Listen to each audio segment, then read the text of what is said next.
Hi guys! So magluluto tayo ng sinabawang taho. So ito ang ating mga sangkap.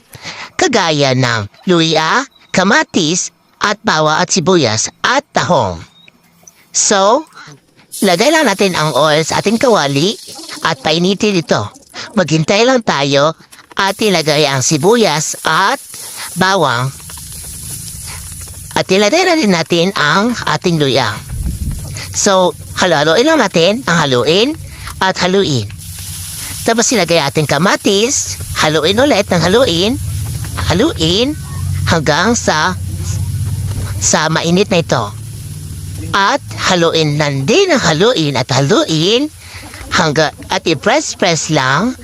Tapos ganyan lang, ganyanin at haluin. At pagkatapos, mag-antay lang tayo na ilagay natin ang ating paminta.